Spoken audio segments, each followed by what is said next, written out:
Hello friends, today is Friday, October 3rd, and it's been a minute since we last chatted, and I've been meaning to make garden videos through September, and time has just gotten away, and unfortunately I missed videoing some really peak bloom in September. We'd had a very dry summer, and then we did have a period of rain and cooler weather, and then it got hot again, and we're back to dry.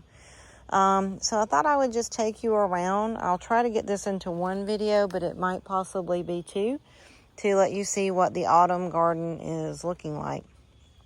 So we're just going to start here. We have moved a lot of things. We've already shovel-proofed some things that I decided that moving forward are not going to be part of the garden, and that's okay. Also, you may hear my hummingbirds in the background. I do still have 3. If they're consistent with years past, then I probably have another 5 to 10 days with them. I thought I only had 1 left, but all 3 have been very active today. All right, so let's get started. So I have moved this poor Blue Fortune and Beauty Berry twice in a short time, but I think I've settled on keeping them here. I still may move the Blue Fortune, but the Beauty Berry is blooming. I kind of got it late, for me anyway, in the summer in June, but this is shaping up nicely, so I'll probably move the Blue Fortune somewhere else before fall is over, and then just let the Beauty Berry bush have this all to itself. Lots of pretty things. I do still have some hydrangeas blooming. I believe this is a Bobo hydrangea. They do not get pink. None of my hydrangeas really get pink down here because we don't get cool nights until really late now in the season here in the south. I'm in zone A, formerly 7B. I have this gorgeous sweet potato vine, and I forget the name of this flower. I looked it up and was going to tell you, and then I forgot, but I'll try to remember to put it in the description. In the past, I'd always gotten it in the fall at Home Depot, but this year I got 2 of them in the spring, and thanks to Miracle-Gro Bloom Booster, I actually got a very nice second flush, and it looked spectacular just 2 weeks ago, and it bloomed pretty much for another month. So I would like to do this again for sure. And the hummingbirds also do like it. Not as much as some of the other things, but they do like it. Some assorted butterfly bushes here, including a lilac cascade that they are coming into their own. And I feel like next year, these different butterfly bushes, there's an assortment, will come into their own. And I will probably end up separating them to make sure that everybody has plenty of room. Sedona Sunset, Coleus, Rockin' Purple, and Rockin' Pink Fuchsia Salvia. This is the first year I've grown the purple, and I love the color, but I will say it is not as vigorous for me as the blue and the fuchsia. So I'm not sure if I'll do purple next year. If I do, I might just do like a small planter. I do plan to increase the fuchsia. I added a lot this year. I will do even more next year because it is definitely the hummingbird favorite, along with the Rockin' Blue. So those are looking nice. Forever Goldie shrub here, or tree, whatever you want to call it. And it has grown from last year.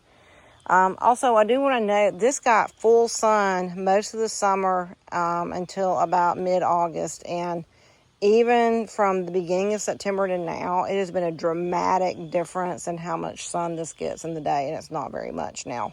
Whereas it was full sun pretty much all spring into the beginning of mid-August. Black and blue salvia. I have 2 of these. They were rescues from Home Depot. Some other assorted salvias that did horribly at first in the spring for me, and then I moved them here and they did great. So I think I will do these again. I think this is Amante, but don't quote me on that.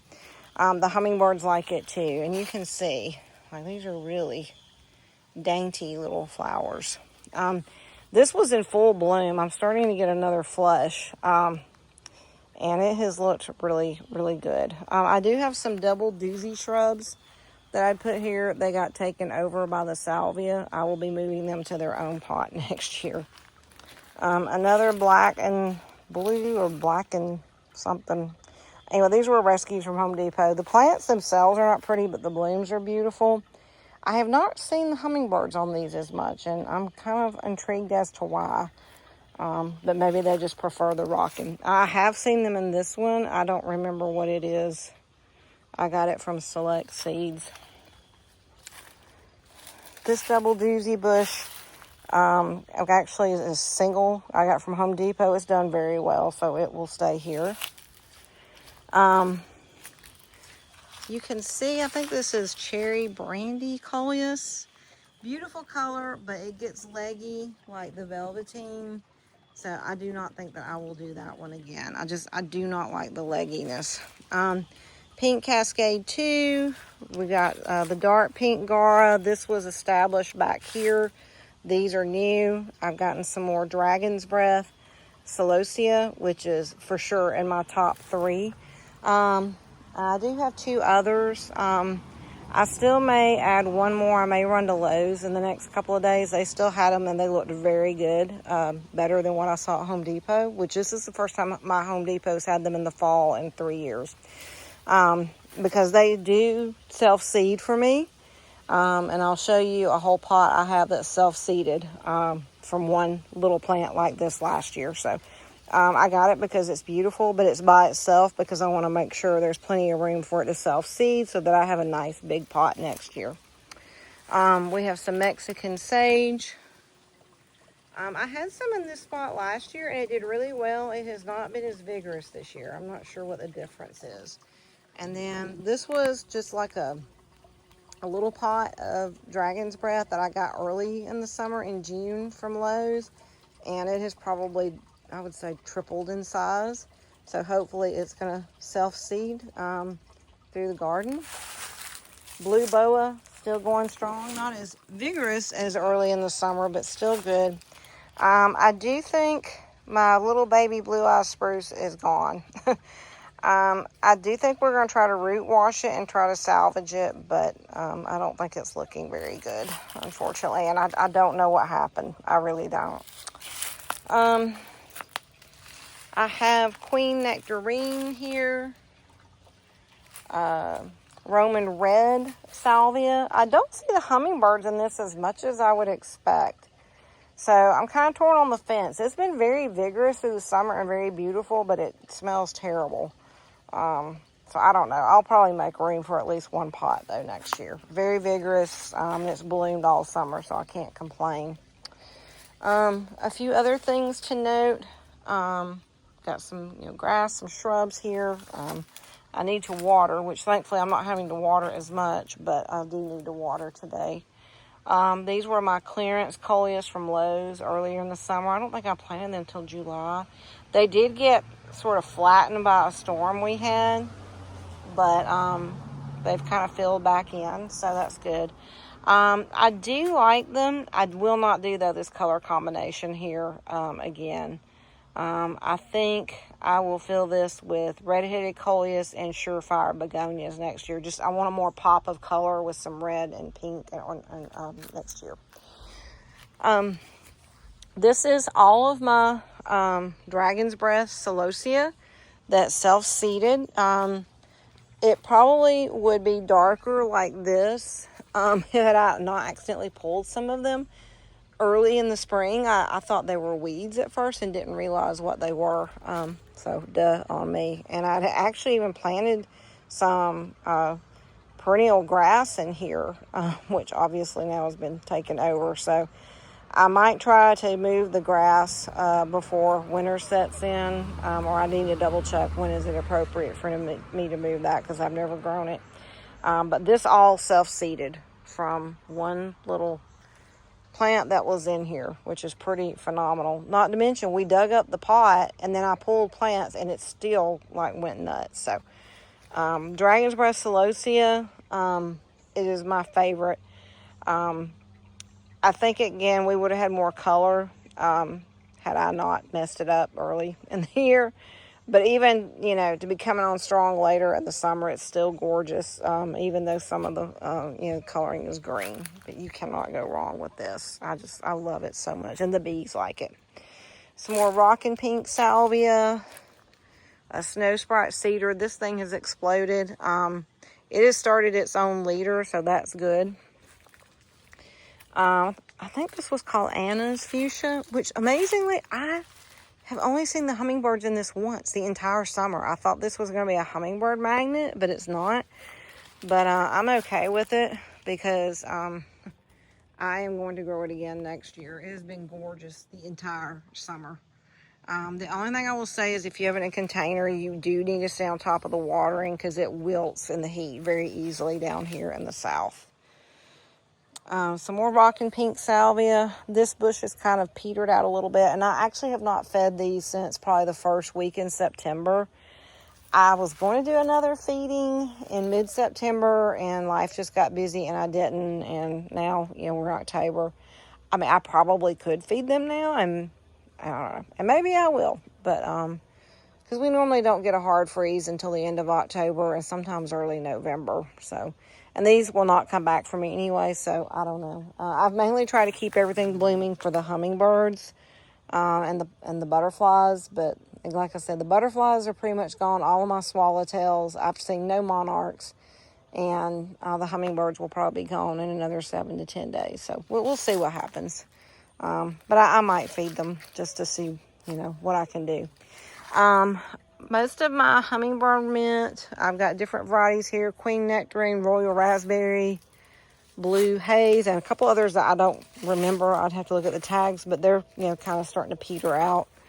I'm probably going to get one more big flush from this Pink Cascade. If I fed it, it probably would reflush for sure really good one more time. This is supposed to be Queen Nectarine, but this is a sport that has occurred every year, and I love the color, so I'm not mad about it. This all originally blooms like Queen Nectarine, and then it blooms like this the second half of the summer. I have no idea what it is, but the hummingbirds like it. There is still some regular blooming Queen Nectarine. And then the star of the show is this Mexican Sage. I planted this earlier this year. Last year I didn't plant it till midsummer because it doesn't bloom until late in the season for us anyway, because I really wanted to make sure it was blooming before the hummingbirds left, and last year they had already gone by the time it bloomed. I will say it seemed like the blooms were more prolific last year, and I had one almost in this exact same spot, so I'm not sure what the difference is. And again, it's not terrible. I mean, it's pretty spectacular. And we did have a storm, and thankfully I was able to stake it up and save it from getting broken off like last year.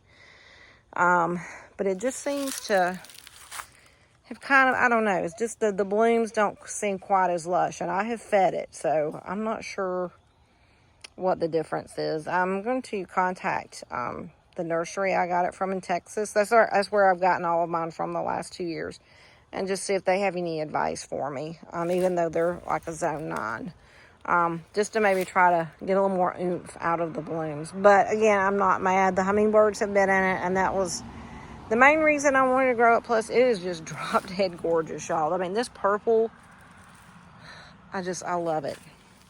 The Queen Nectarine and Blue Fortune is pretty much petered out. I cut this back earlier, about 2 weeks ago. My little middle garden that I actually ended up planting later, like midsummer, which turned out to be great, is kind of petering out. I've got Rockin' Fuchsia Salvia, Blue Boa, which was wild, Jenna Phlox, it's on its last leg. I think this was Cranberry Raz. No, let me see what this is. Cranberry Rouse. This was covered in blooms just a week ago. It's reloading. Again, if I fed it, I know I would for sure get another flush. If I don't, I don't know. Again, we're losing daylight pretty quickly, so we'll see. This has been a happy surprise. This is the Velveteen Dream. I think that's called. Anyway, so Proven Winners. You might recall from early in the summer, it had gotten really tall. Like, it was up past this little stake here. And then we had a storm, and it broke off a bunch of stalks, and I just ended up cutting it back.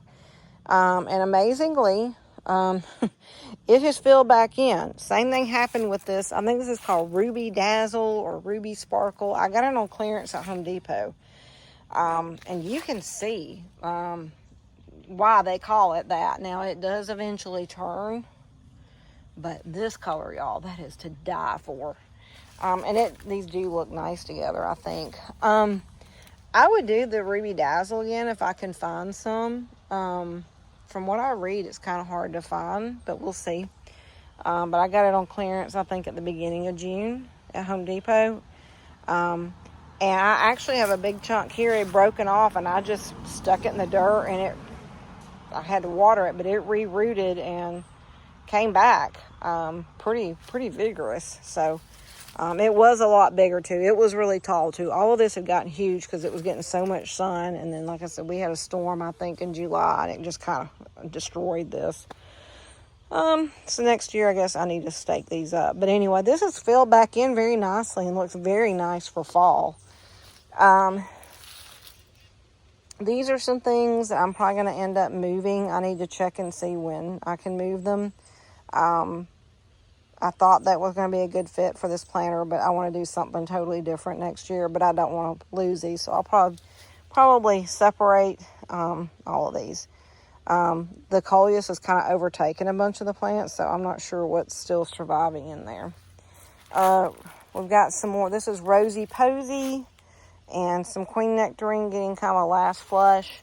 I did have some credible sunflowers here, and you've heard me talk about, I won't go over it again, but they performed great the first half of the summer, and then when the heat of July got here, they did not do well. And part of that was the heat, I think, but part of it was because I didn't feed them because I didn't think that I should with it so hot. And in hindsight, I should have kept feeding them Miracle-Gro. So they never really recovered 100%, so we went ahead and took those out 2 weeks ago because they looked pretty rough. And you can see, again, this just never got very big, even when this was getting more sun, the rock and purple. So I don't know if it was the dirt or where I have them. Maybe they need more sun. I don't know. I've had these in full sun in other parts of my garden, and they did not get huge. So maybe this is just not as vigorous. I'm going to do something completely different with this bed next year too. So, once these die back, we'll go ahead and take them out and then let the garden kind of rest, and then get the dirt in good shape for next year. Little Lime Punch. This is the one hydrangea I do have a hint of pink on, but this is a really old bloom, but it bloomed great for the summer. You've got Japanese maple, my little wheelbarrow garden, the sedum, and some other things have kind of petered out. I may end up taking all of that out and putting that somewhere else. I'm not sure. The Rebecca was spectacular earlier this year. It's been done for a while, but it looked great for probably 6 to 8 weeks. Blue Haze, again, a lot of my hummingbird mint's petering out, but this amazingly is going strong. I have a love-hate relationship with this stuff, this vermilion. The hummingbirds do like it. I don't see them in this as much as I do the salvia, so I don't know. I don't really have a lot of orange in my garden. I'm not opposed to having a pot of this, but I don't think I'll put it here again, even though I consider this my kind of hummingbird garden, although they're in all of it. I don't know. I don't think it's a very attractive plant at all. And it's very high maintenance, and it does get heat wilt easily. And you have to feed this thing literally every 7 to 10 days. Or at least I did. So I'm not sure. But I will say it is in kind of better shape than some of my salvia. So I don't know. I'm torn about it. If I grow it, though, I don't think it'll be here. But we'll see. 2 different butterfly bushes here. This is the Candy something lilac. Butterfly bush. This is the 2nd year I've had it. I love it.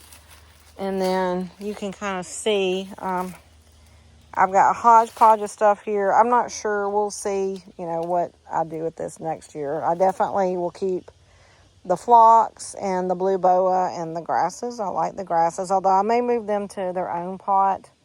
The rock and pink salvia will not make it. And then this is a type of Helios. It looked fabulous just like 10 days ago. And then we had storms, and did not hold up well at all. But I wish now I'd made a video at that time. All right, well, I see I'm already at 20 minutes, so I'm going to stop this part of the tour, and I'll pick up with part 2 in just a moment, and I hope you'll stay with me.